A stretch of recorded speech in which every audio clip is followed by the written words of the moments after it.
Hi friends, ఈరోజు మనం ఆలుగడ్డ పచ్చి బఠానీ మీల్ మేకర్ కర్రీ ఎలా తయారు చేయాలో చూద్దాం.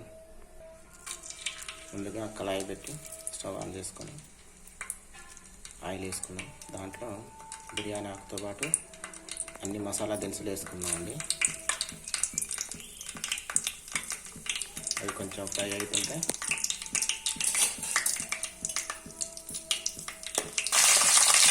ఫ్రై అవుతుంటే పచ్చిమిర్చి వేసాను.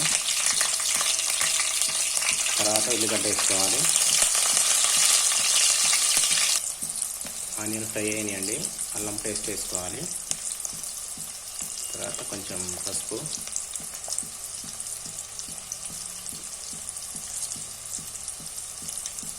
మరొకసారి తాలింపుని కలుపుకుందాం.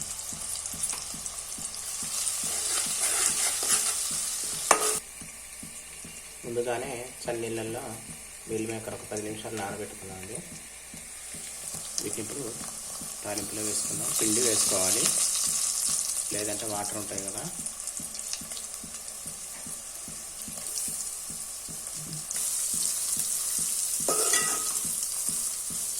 ఒక 2 మినిట్స్ ఫ్రై అవ్వనివ్వాలి. ఫ్రై అవుతుండగా కొద్దిగా కరివేపాకు,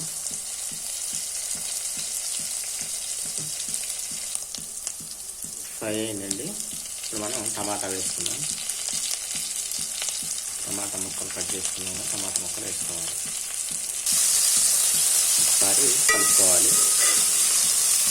మీల్ మేకర్ టమాటా కలిసే విధంగా కలుపుకోవాలి. మూత పెట్టి ఉడకనిద్దాం. ముక్కలకు కొద్దిగా ఉప్పు యాడ్ చేసుకుందాం.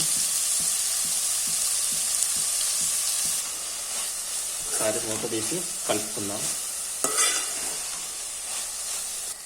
ఈ స్టేజీలో కొన్ని వాటర్ యాడ్ చేసుకున్నామండి. ఒక టీ గ్లాసు అన్నీ. వీటితో పాటుగా ఇప్పుడు పచ్చి బఠానీ వేసుకుంటే అవి కూడా ఉడుకుతాయి.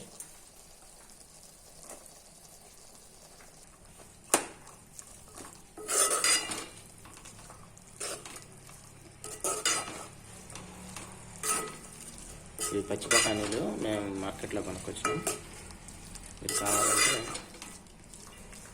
సూపర్ మార్కెట్లో దొరికే ఎండు బఠానీలు కూడా 2 విజిల్స్ వచ్చేంత వరకు ఉడకనిచ్చుకొని ఇందులో వేసుకొని వండుకోవచ్చు.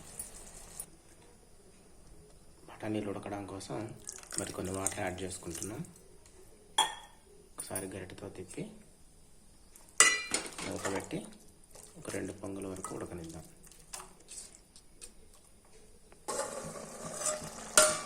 ఒకసారి బఠానీ ఉడికినాయేమో చూద్దాం.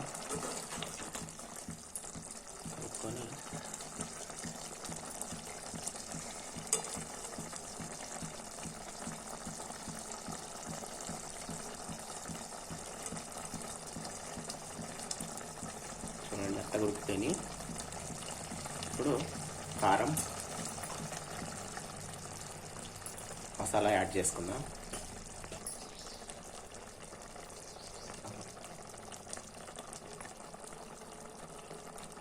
ధనియాలు, జీలకర్ర పొడి, మెంతిపిండి అలా ఒకసారి కలుపుకుందాం.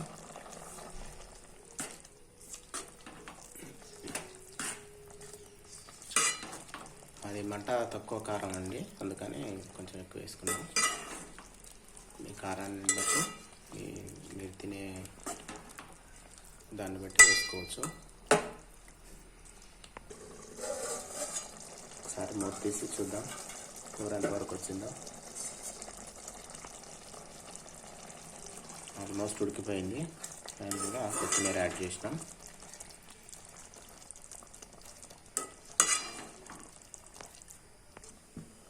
పచ్చి బఠానీతో పాటే ఆలుగడ్డ యాడ్ చేసుకోవాలండి. కానీ మనం ముందుగా వీటిని కుక్కర్లో ఉడకబెట్టుకున్నాం.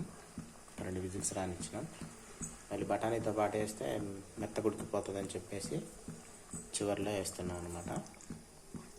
మీరు కావాలనుకుంటే 2 కలిపి ఒకేసారి వేసుకోవచ్చు.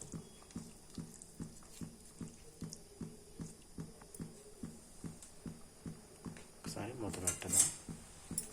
పెట్టి ఉప్పు కారం పట్టేలాగా ఉడకనిద్దాం. ఆలుగడ్డ ముక్కలు కూడా ఉడికిపోయినాయండి.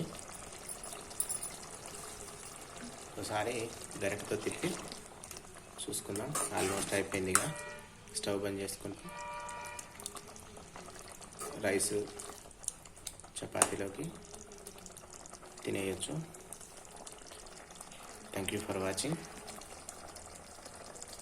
లైక్ చేయండి, షేర్ చేయండి, సబ్స్క్రైబ్ చేయండి.